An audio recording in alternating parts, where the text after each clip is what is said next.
کچھ ایسی اذیتیں ہوتی ہیں جو اذیت ناک ہوتی ہیں، لیکن اگر غلامی میں آ جائے نا آپ تو وہ اذیت ناک نہیں ہوتی، اس چبھن میں مزہ آنے لگتا ہے۔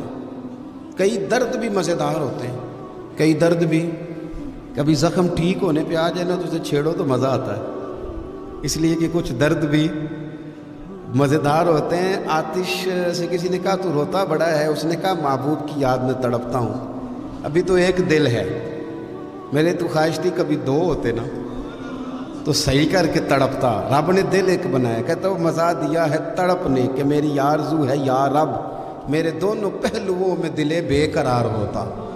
درد میں بھی مزہ ہے، پر شرط یہ ہے کہ لوگ درد میں بھی جینا سیکھیں۔ ہم نہ آرام میں جینا چاہتے ہیں، پنکھے کے نیچے جینا چاہتے ہیں۔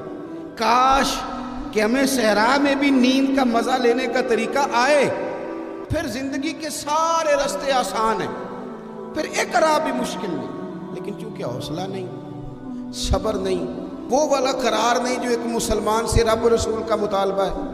حدیبیہ کے موقع پہ نا نبی پاک صلی اللہ علیہ وسلم نے جو شرطیں کافروں کے ساتھ طے کی تھی نا، حضور نے نور بصیرت سے کی تھی نا، تو انہی شرطوں نے پھر فتح کے باب کھول دی۔ ان فتحنا لک فتحا مبینا۔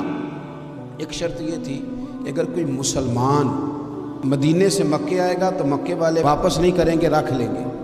پھر غور کریں، کوئی مسلمان اگر مدینے سے مکے آئے گا تو مکے والے واپس نہیں کریں گے، اور اگر کوئی بندہ مسلمان اپنے آقا کی مرضی کے بغیر مسلمان ہو جائے اور وہاں سے وہ مدینے آئے گا تو حضور پناہ نہیں دیں گے۔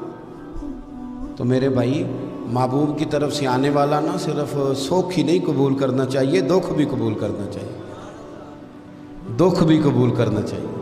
ہمارا یہ مسئلہ ہے کہ ہم نہ میٹھی میٹھی کے قائل ہیں، کڑوی کڑوی کے قائل نہیں۔ اگر وہ کبھی دکھ دے نا تو محبوب کا دکھ بھی سکھ سمجھ کے قبول کرو۔ ہاں اس کی طرف سے کانٹا ہے کبھی تو اسے پھول سمجھ کے قبول کرو، وہ چبھے گا نہیں، انشاءاللہ مزہ ہی دے گا، وہ قبول تو کرو نا۔ تو اب حضرت ابو بصیر رضی اللہ تعالیٰ عنہ ایک صحابی تھے، ایک تو حضرت ابو جندل رضی اللہ تعالیٰ عنہ تھے نا، تو وہ تو حدیبیہ میں آ گئے، حضور مجھے لے جائیں، تو نبی پاک نے فرمایا میں نے وعدہ کر لیا ہے، ان کو بھی حضور نے واپس بھیج دیا۔ اور یہ بیچارے نا اپنے آقا کی جیل توڑ کے مکے سے بھاگ کے مدینے آئے۔ یا رسول اللہ مجھے قبول کر لے، میں بھاگ آیا ہوں، وہ بڑا ظلم کرتے ہیں، مارتے ہیں، تکلیف دیتے ہیں۔ وہ آئے تو ادھر سے نا اس کے مالک نے ایک دو بندے بھی بھیج دیے رکا دے کے کہ یا رسول اللہ آپ کا تو وعدہ تھا کہ آپ بندہ رکھیں گے نہیں۔ یہ آئے اور رکا بھی آ گیا۔ اب ذرا منظر کو سمجھیں۔ ہمارا تو یہ مسئلہ ہے کہ کہتے ہیں کہ میری 99 باتیں مانی ہیں، ایک نہیں مانی، لہذا میرا تعلق ہی کوئی نہیں۔ لیکن یہاں کیا کیفیت ہے؟ بندہ رو رہا ہے، تڑپ رہا ہے، حضور میں مار سے بچتا ہوا آیا ہوں، جیل توڑ کے آیا ہوں، مجھے قبول کر لیں۔ ادھر رکا آ گیا کہ آپ کا وعدہ تھا رکھیں گے نہیں۔ اب یہ کتنا مشکل مسئلہ ہے، لیکن رسول پاک علیہ السلام نے فرمایا ابو بصیر میں نے وعدہ کیا یار تجھے واپس جانا پڑے گا۔ اوئے ہوئے ہوئے، لوگ تو کہتے ہیں نا کہ وہ پیر صاحب نے کہا تھا تو میرا کام نہیں ہوا لہذا میری بیعت ہی گئی، چھٹی ہو گئی، ماحول ہی بڑا عجیب ہے۔ حضور نے فرمایا واپس جا، لیکن جے کر یار دے نام دا ملے مینا، پھر انہوں چولی پا لئیے مینے نو پنجے سٹیے نا۔ جے کر یار دے نام دا، سامنے والے نے تانا سمجھ کے دیا تھا پر یار کے نام کا تھا نا، اس نے کہا لا صحیح سونے کے نام کا ہے نا، تانا ہوا تو کیا ہوا۔ جے کر یار دے نام دا ملے مینا، انہوں چولی پا لئیے پنجے سٹیے نا، تے جے کر یار دے نام دی ملے سولی، پھر جھوٹا جھوٹ لئیے تے پیچھے ہٹیے نا، جھوٹا جھوٹ لئیے۔ اب لکھنے والے کا بھی اپنا انداز ہے نا، کہتا ہے یہ بھی میرے لیے جھولا ہی ہے، یہ بھی آرام کی جگہ ہی ہے، جھوٹا جھوٹ لئیے تے پیچھے ہٹیے نا۔ حضرت ابو بصیر رضی اللہ تعالیٰ عنہ سے حضور نے فرمایا واپس جانا ہے، کہ سونیا ٹھیک ہے، کوئی شکوہ نہیں، کوئی گلہ نہیں، یہ بھی میرے محبوب کا حکم ہی ہے۔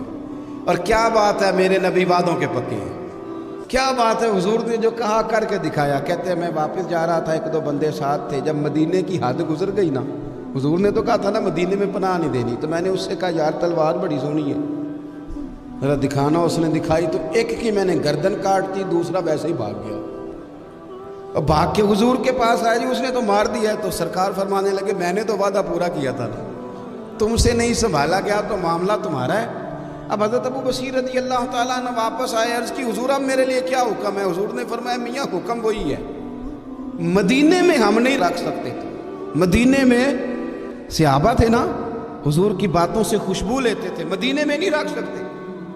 حضرت ابو بصیر کہتے ہیں میں مدینے کی سرحد سے نکل گیا، اس جگہ چلا گیا جو نہ مکے کی ریاست میں تھا نہ مدینے کی، ایک مقام ایس تھا جہاں میٹھے پانی کے کنویں تھے، وہاں رہنے لگا۔ حضرت ابو جندل کو پتہ چلا کہ ایک نیا ٹھکانہ بن گیا، وہ بھی جیل توڑ کے آ گئے، 70 بندے آ گئے، وہاں سے قافلے گزرتے تھے کافروں کے، یہ بھی مسلمانوں کو تنگ کرتے تھے، اگر مکے سے کوئی قافلہ گزرتا تھا تو ہم نے بھی ان کو پکڑا، کافر کا مال مال غنیمت اسباب بن گیا۔ اور وہ جب قافلہ لے کے آتے تھے تو ڈرے ہوتے تھے، اور ان کو تو ستایا تھا نا، کہتے ہمیں ستایا پڑا تھا، ہم تو انقلابی بن گئے، ہم تو رکھ لیتے نا، بڑی منت کرتے، بڑی جان مشکل سے چھڑاتے، 70 بندے ہو گئے، پھر 300 ہو گئے۔ تب وہ بصیر کہتے ہیں دنیا مدینے جاتی تھی لیکن ہم تڑپتے تھے، ہم تڑپتے تھے، روت لنگ گئی پھر باہر آتی تے اج چٹھیاں مدینے آئیاں نہیں، ہم تڑپتے تھے کہ یار کوئی موقع ملے، روز رات کو روتے تڑپتے۔ 300 انقلابیوں کا جتھا صبر سے بیٹھا ہے مدینے کی سرحد پہ، اندر آنے کی اجازت نہیں، پر غلامی میں روز اضافہ ہو رہا ہے۔ صبر دیکھو، غلامی میں روز اضافہ ہوتا ہے۔ تنگ آ گئے کافر، پہلے بڑی ڈینگیں مارتے تھے کہ دیکھو ہم نے کیسی شرط منوائی ہے، کیسی شرط منوائی ہے کہ ان کا بندہ آئے گا تو ہم واپس نہیں کریں گے، ہمارا جائے گا تو انہیں کرنا پڑے گا۔ پھر اتنے تنگ آئے کہ خود آ کے کہنے لگے حضور مہربانی کریں یہ شرط تو ختم کریں، اور ان 300 کو تو مدینے بلائیں، مہربانی فرمائیں۔ حضور بڑے خوش ہوئے، آج غلاموں کے نام پیغام لکھا، غلاموں کے نام پیغام لکھا، چٹھی لکھی حضور نے۔ چٹھی کس چیز کی لکھی؟ آ جاؤ یار مدینے آ جاؤ، چٹھی آئی مدینے آنے کے لیے، حضرت ابو بصیر کے نام چٹھی گئی، آ جا یار مدینے، آ جا تیرے نام پیغام صبا لائی ہے سرکار نبی سے، اور آیا ہے بلاوا مجھے دربار نبی سے۔ پیغام آیا۔ حضرت ابو بصیر اتنے بیمار تھے کہ نزع کا عالم تھا، لیکن اس عالم میں بھی انتظار تھا۔ اس آخری ویلے اکھیاں میریاں رات تکنائے تیرا، تیرا تے سجنا کچھ بھی نہیں جانا، یہ پا جاویں ایک پھیرا، تے سر میرے تے آن کھلویں تے پھر پردہ رہ جائی میرا، سوکھا نکلے صاحب ظہوری، یہ ویخ لوے مکھ تیرا۔ حضرت ابو بصیر کو نہ وہ رکا گیا، حضور کی چٹھی گئی تو یوں چٹھی پڑھی، حضور نے فرمایا آ جانا، رستہ کھل گیا ہے، تو آ جا، کھل گیا رستہ۔ دعا فرماؤ مدینے کے رستے کھل جائیں، کرو نا یار دعا مدینے کے رستے کھل جائیں۔ کچھ ایسے ہیں جنہوں نے سارے دکھ سنانے ہی مدینے جا کے ہوتے، کچھ لوگ ایسے ہیں جن کے دل اور کلیجے پھٹنے کو آ گئے۔